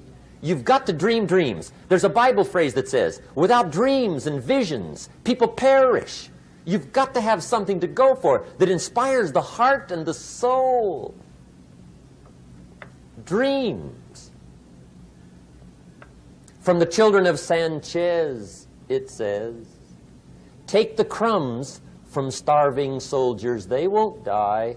Take the bread from hungry children, they won't cry. But without dreams, we all will die. You've got to dream. Don't lose your dreams. For yourself, for your future, for your family. The dreams of love and enterprise and travel and doing things. Becoming something unique on your journey here. Don't lose your dreams. Do some dreaming. That's long-range goals. You've got to have those. So that's number one. Here's the second part of goals, short range. Short-range goals. That's your goals for tomorrow, this week, this month, this year, the immediate future. We call these confidence builders. Because if you set up something short-range, go for it, get it, latch onto it, work hard, accomplish it. That starts building your strong feelings to go for your dreams. Now, I've divided goals into 3 categories. Here they are. Number 1 is economic. That's your goals for money, income, business, profits, production. Economics. Make sure you've got your economics well planned. Economics plays a major role in everybody's life. Economics is major, which means it ought to be meticulously well planned for tomorrow, this week, this month, this year, long range. What if you asked somebody tomorrow if you could see their meticulously well-planned list of economic goals? What would they probably say? They'd say, you some kind of a nut? You must be weird. Hey, I found out what success is. Success is doing what the failures won't do. Make sure you've got your economics well planned. It'll put you in the top 5%. One of the key little subjects we talk about on the weekend is the 7 fundamentals for wealth and happiness. And that's one of them, well-planned economics. It's a fundamental if you want to do well. Join the top 5%. Anybody in this room can join the top 5%, if you will. Okay. Now here's the second category of goals, things. Make a list of the things you want. And on my list of things, now I put everything. Little things as well as major things. Doesn't matter how small it is, it goes on my list. I used to just put major things, cars, homes. I don't do that anymore. I now load my list with everything. Everything. And the reason is, part of the fun of having a list is checking it off. That's it. Boy, at the end of the day, if you can go, got it, got it, got it, got it, got it, got it, whatever it is, right? You get into the habit. So load up your list, the things you want. Now, when you check off something major, celebrate. That's an important point to make. Celebrate your achievements. Live it up. Have a party when you reach something you've worked for a while. See, we all grow from two experiences. One is called the pain of losing. The other one is called the joy of winning. We need both of them. Amplify them as much as you can, which also means make losing painful. If you set up something, fooled around, didn't get it, put it on yourself. On the other side, if you did get it, congratulate yourself. Self-congratulations is a sign of maturity. Seeking congratulations is a sign of immaturity. But hey, winning and losing, see, that's what it's all about. That's the name of the game. Now, some people lead such mediocre lives, at the end of the day, they don't know whether they're winning or losing. They got no clue. Guy's just going through the day with his fingers crossed. There's a better way. Okay, here's the third category of goals, personal development. Put those goals together. Personal development goals. That's your goals to be stronger, more decisive, be a speaker, be a leader, learn a language, all kinds of skills. Okay? The whole weekend seminar was designed to improve all your skills so that you walk away more skillful. And that's what you want, the personal development skills. That's what attracts, that's what brings good things to your life, the person you become more skillful. Now, this is quite a package to work on. Economics, things, personal development. For tomorrow, this week, this month, this year, long range. Okay? That'll get you started. Now, here's the simple formula for setting goals. It goes like this. A, work on your goals. That's step one. Work on them. And I put the word work there deliberately. Setting goals is plain hard work. I don't want to kid you. We haven't come here tonight to kid each other. It's work. I know it's work. That's why a lot of people just let it slide. It's work. Many people work hard on their job, but they don't work hard on their future. They just let that slide. And the work involved is making plans. I know most people don't. I understand that. But don't let that be you. Guy says, well, yeah, you work where I work, but the time you struggle home, it's late. You've got to eat a bite of supper, watch a little TV, get to bed. You can't sit up half the night. Plan, plan, plan. And the guy's behind. Good worker, hard worker, sincere. But you've got to be better than sincere, working hard. You've got to be better than a good worker. You've got to be a good planner. Somebody once wisely said, the people who fail to plan are planning to fail. Well said. So work on your goals. Here's step 2. Write your goals down. That's so important. I teach my staff around the world, put your goals in your journal. Because one of the major people you want to study is yourself. So here's the list of goals I put together 3 weeks ago. Here's the list of goals I put together 2 years ago. Here's some of the changes I made, rearrangement of my priorities. I scratched these off. I put these on. I've gotten these. Study your accomplishments. Study what your desires are. Put them on paper. Write them down. Here's another reason for writing your goals down. It shows you're serious about doing better. And to do better, you got to get serious. You don't have to be grim, but you must be serious. Everybody hopes things will get better. Everybody hopes. Poor people hope. That ought to tell you something. It means the future does not get better by hope. It gets better by plan. I used to have the affliction called passive hope. It's an affliction. It's bad. Probably what's even worse than that is happy hope. Now that is really bad. That's bad. Happy hope. The guy's 50 and he's broke and he's still smiling. See, that's not good. So get serious about your goals. Put them on paper. Write them down. There's all kinds. His goals, her goals, their goals. Business goals, financial independence goals, family goals. I mean, there's so many things to work on this that if you don't get busy and work on it, sure enough, the time will pass. And sure enough, 5 years from now, you'll wind up where you don't want to be, wearing what you don't want to wear, driving what you don't want to drive, being what you don't want to be. Now's the time to fix it. Now, here's the third step to your goals. Check the size of your goals and the kinds of goals. How big they are, what kind they are, affects you. And here's one of the important phrases of the evening. Your goals are affecting you, whatever they are. Your goals affect your handshake.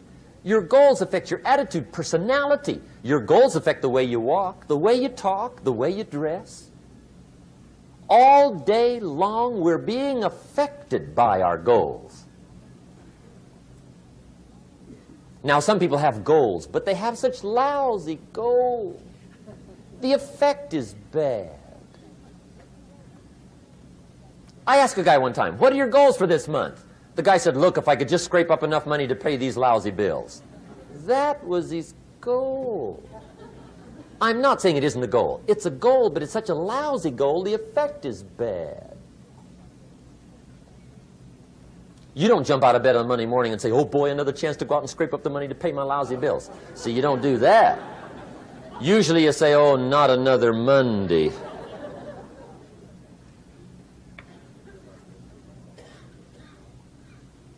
And some people have so given up on life, they have joined the thank God it's Friday club. How sad. Surely those are the same people, when life is over for them, will say, thank God it's over. Let me give you a Bible philosophy that teaches how to get whatever you want. That's the title of the next set of notes.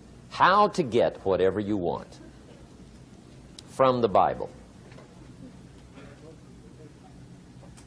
Now again, I'm an amateur when it comes to the Bible. I'm not a pro. But this I can quote, and I think that'll be sufficient. How to get whatever you want. Here's what it says if you're ready. It says, ask.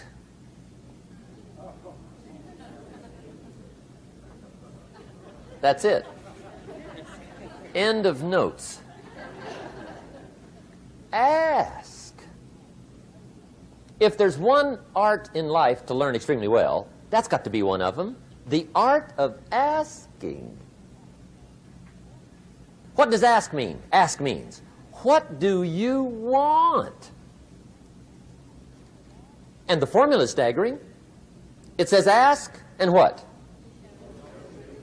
A guy ought to look into that.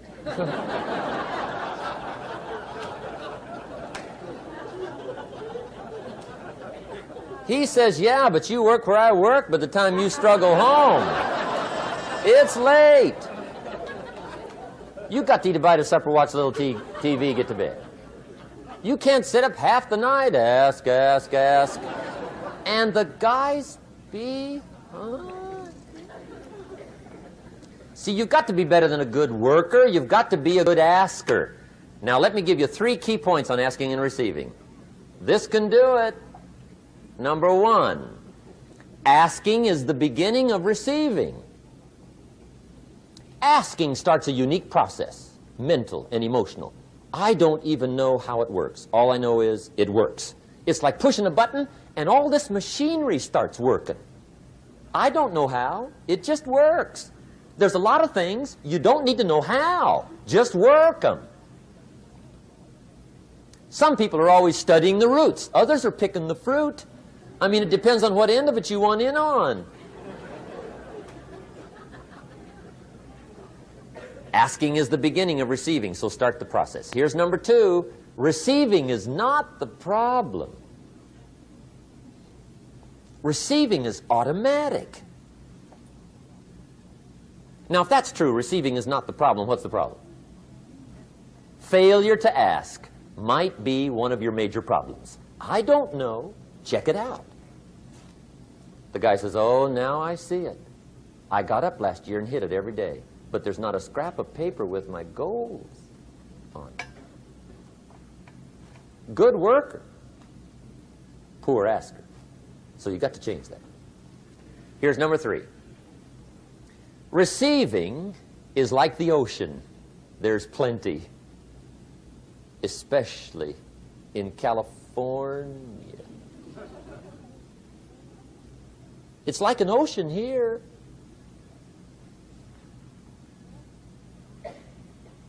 Success is not in short supply.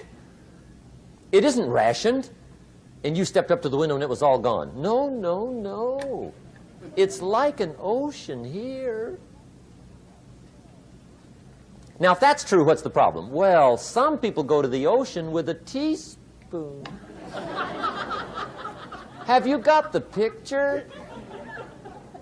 See, what you want to do in view of the size of the ocean is trade your teaspoon for at least a bucket, and you'll look better down at the ocean. Kids won't make fun of you, right? Okay. Now, there's 2 ways to ask, and we'll wrap up goal setting. 2 ways. Here's number 1. Ask with intelligence.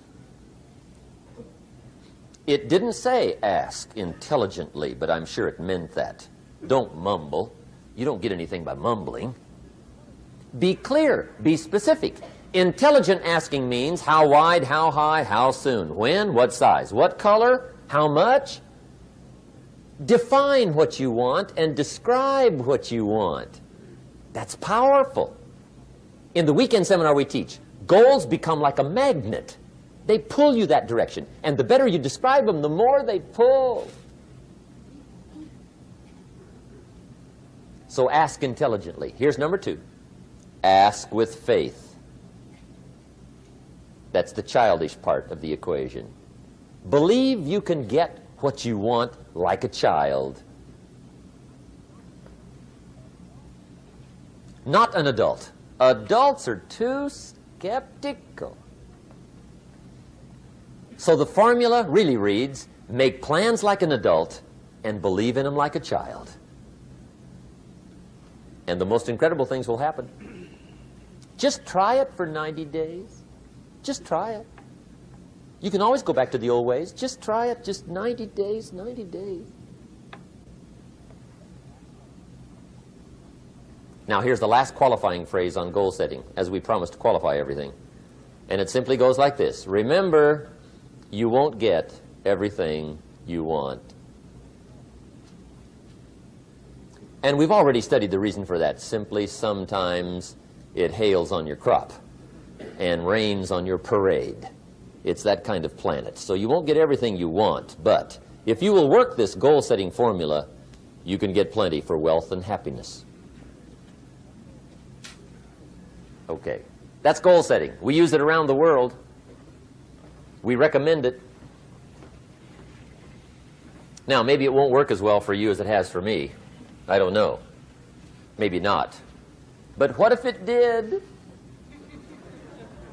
You got to try. Okay. Here's the last subject, the day that turns your life around. Let me just quickly give you a list of 4 emotions that can change your life in one day. Emotions are powerful. Sometimes it doesn't take much to alter your whole life direction.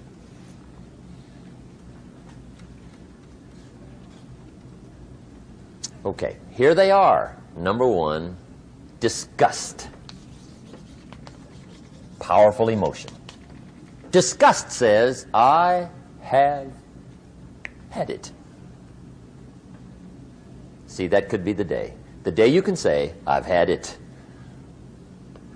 And whether you've had it with something small or something major, the day you can say, I've had it, may not be the day it ends, but the day it begins. That's what I said when that little Girl Scout left my door when I'm 25. I give her the big lie, she leaves, I say, I don't want to live like this anymore. I've had it with lying and being broke. Powerful day. The man's finally had it with mediocrity. He's had it with being a loser. He's finally had it with those awful sick feelings inside, knowing his wife is at the grocery store looking at 2 cans of beans, one marked 37 cents, one marked 39 cents. And the guy sick inside knows his wife's going to buy the 37-cent can, and she doesn't even like the brand. Do you know why she's going to buy the 37-cent can? To save 2 cents. The guy sick inside finally says, I've had it. Being on my knees in the dust looking for pennies, we're not living like this anymore.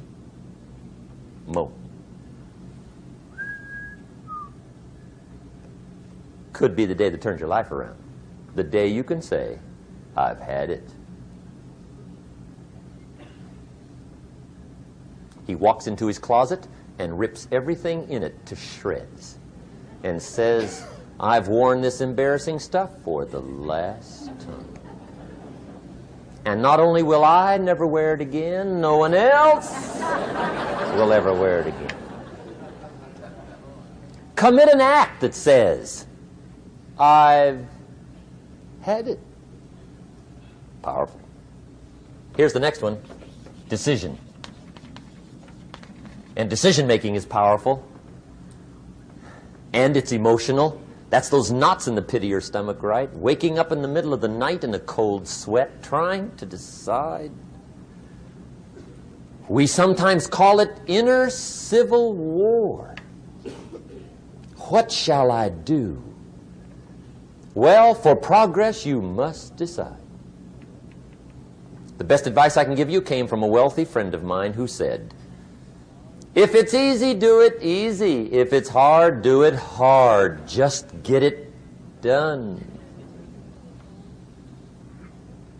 If you went home tonight and in the next few days cleaned up a whole list of decisions, that might furnish enough inspiration for the next 10 years. I found this out many times after you've decided. Getting on with it is easier than deciding. Sometimes decision is the toughest part. Here's the next emotion, desire, wanting to bad enough. And I don't know how to tell you to want to. That's something you've got to come up with. There's 2 things I know about desire. Number 1, it comes from inside, not outside. You don't send off for it. Number 2, I know desire can be triggered by something. Who knows what it might be? Sometimes desire waits and sleeps for something to happen. Maybe it's a book, maybe it's a song, maybe it's a sermon, maybe it's a lecture, a seminar, maybe it's the conversation of a friend, a happening, an event. Who knows? The best advice I can give you is what I give my staff. It goes like this: welcome every human experience. You never know which one is going to turn it all on. Even the bad experiences. Sometimes from the bitterest experience comes the greatest awakening. So let down the barriers, take down the walls. The same wall that keeps out disappointment keeps out happiness. Let life touch you. Don't let it kill you, but let it touch you. Here's the last one. This one's powerful. Resolve. Resolve says, I will. Two of the most powerful words in the language. I will.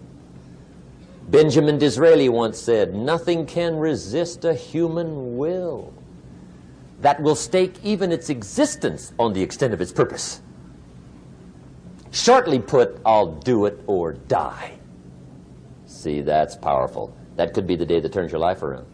The world has a strange way of stepping aside when somebody says, I'll do it or die.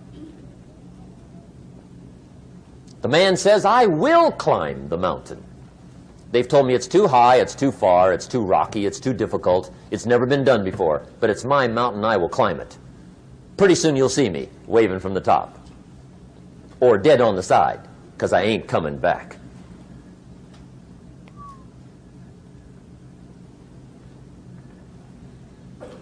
The best definition I ever got from the word resolve came from a little junior high girl in Foster City, California, up north. I'm talking to the junior high kids one day. I love to ask kids definitions. They come up with beauties. I got to the word resolve and I asked, who can tell me what resolve means? And I got several hands, and they were all pretty good, but the last one was the best. Little girl, about 3 rows back, held up her hand. She said, Mr. Rohn, I think I know what resolve means. I said, darling, what do you think it means? She said, I think it means promising yourself you will never give up. I said, that's it. Webster, stand aside. That is the definition. Promise yourself you will never give up. I asked the kids, how long should a baby try to learn how to walk? How long? How long would you give your average baby before you shut him off? How long? See, any mother in the world would say, you're crazy. My baby's going to keep trying until it learns how to walk. What a magic formula. Now let me show you what triggers all emotions into activity that brings results. And results is the name of the game. Here it is. Action. Finally, you must do something about how you feel. Jesus, the master teacher, said, don't just be listeners, be doers. The world admires the doers. Whatever it takes to get you to try harder, read more, set your goals, and go for it. Here's the next attitude disease. Over-caution. Some people never will have much. They're too cautious. Now, you can also be too reckless, but you can also be too cautious. This is called the timid approach to life. And my caution was always the risk. Risk used to drive me right up the wall. I used to say, what if this happens? It's called the language of the poor. What if this happens? And on top of that, if this was to happen, look at the fix I'd be in. I better not try. I could always ace myself out. Then I'll tell you what changed my whole life when I finally discovered it's all risky. The minute you were born, it got risky. If you think trying is risky, wait till they hand you the bill for not trying. If you think investing is risky, wait till you get the tab for not investing. See, it's all risky. Getting married is risky. Having children is risky. Going into business is risky. Investing your money is risky. It's all risky. I'll tell you how risky life is. You're not going to get out alive. That's risky. The Englishman says, well, if that's the way it's going to work out, let's give it a go. Right, that's what it's for. Give it a go.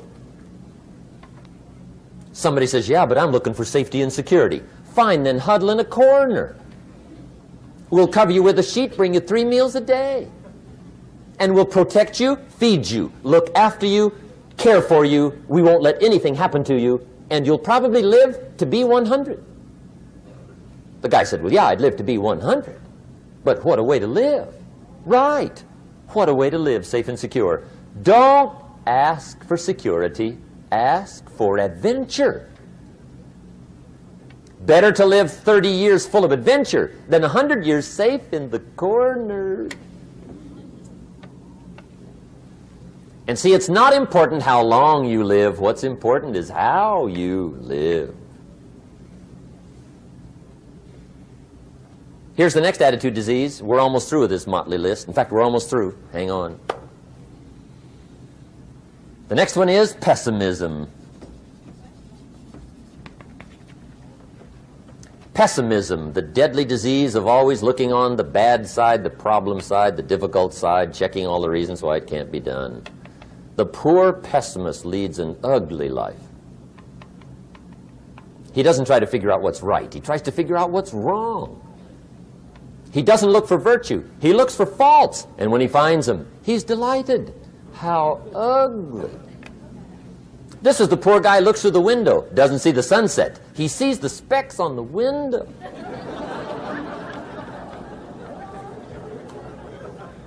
And this is the poor guy, right, who rushes up, takes such leave of his senses. This guy rushes up and he says, I've got 5 good reasons why it won't work. He's so dumb he doesn't know all he needs 1. He's got 5.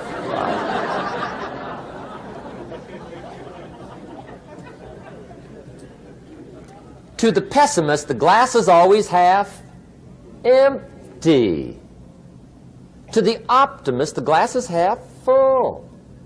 Why would the same measure affect people 2 different ways? Answer, it all depends on how you look at it.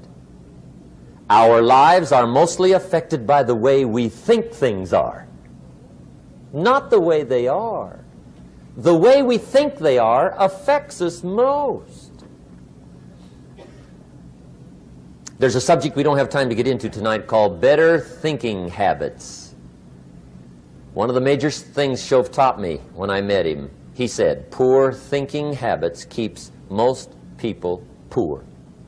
Not poor working habits. Most people work hard, but they don't think hard. And Shoaff taught me that the mind is like a factory, a mental factory. And whatever you think about all day long pours ingredients into this mental factory. And that's what builds the economic, social, financial fabric of your life. He quoted me a Bible phrase that says, as you think, so you become. How awesome.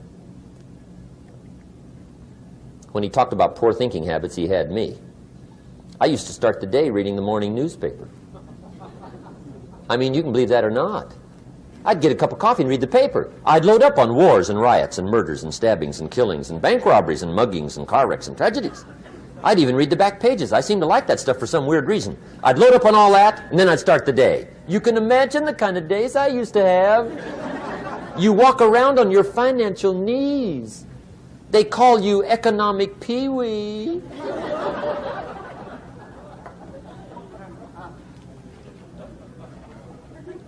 The guy says, I want to be a great leader. Wonderful. The first thing we do is follow him to his house. When we get there, we walk in and check his library, number 1. Somebody says, well, why check his library? The reason is because what a man reads pours massive ingredients into his mental factory, and the fabric of his life is built from those ingredients. You would not believe what some people have got in their house to read. You would not believe. One of the best dressed up words I know for a lot of it is trash.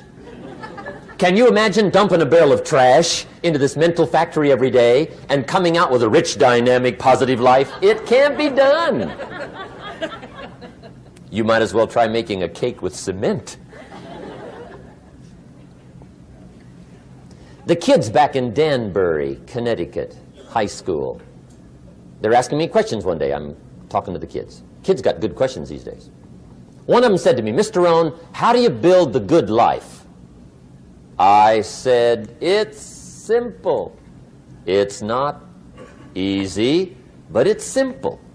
Here's how you build anything. Select the right ingredients, keep out the wrong ingredients, and it starts with thought. Everything starts with thought. So you must be wise and careful what you think about, because that starts everything. You got to be wise and careful. I asked the kids, what would happen if somebody dropped sugar in my coffee? They said, well, you'd be okay. I said, what if somebody dropped strychnine in my coffee? They said, well, you'd be dead. I said, correct. Lesson 1. Life is both sugar and strychnine. You gotta be careful. I said, what if my worst enemy drops in the sugar? They said, will you be okay? I said, what if my best friend, even by accident, drops in the strychnine? They said, well, you'd be dead. I said, correct. Lesson 2, watch your coffee.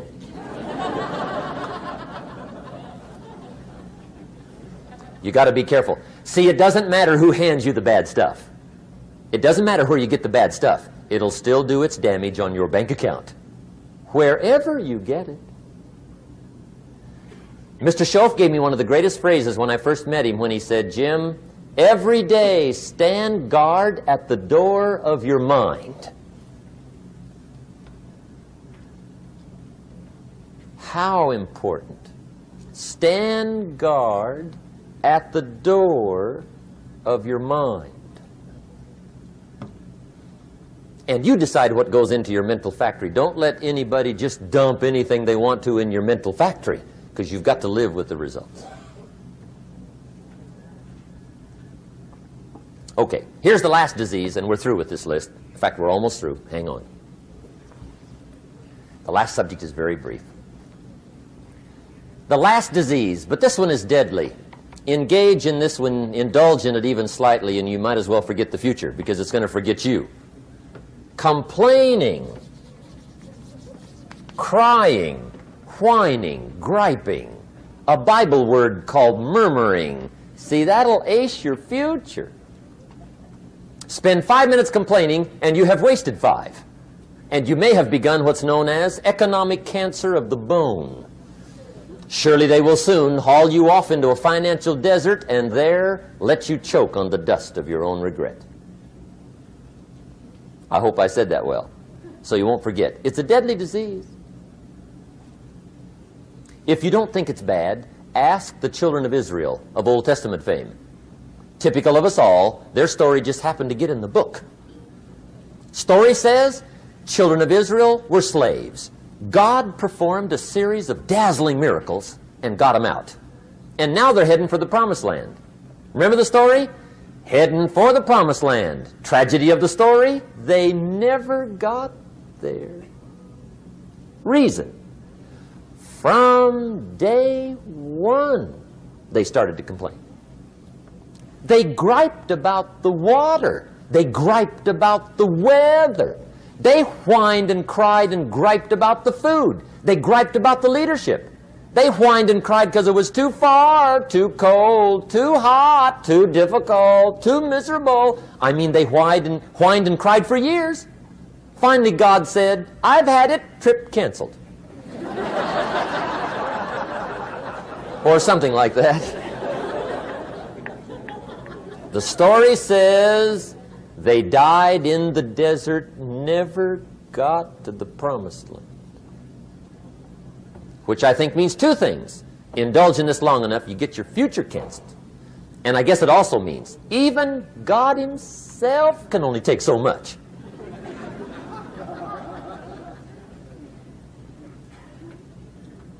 Okay. Just be on the lookout of the things that can destroy all the good you start. The war is on. And this evening, tomorrow, mentally, personally, socially, economically, you got to make sure you're winning the war. And this is part of it.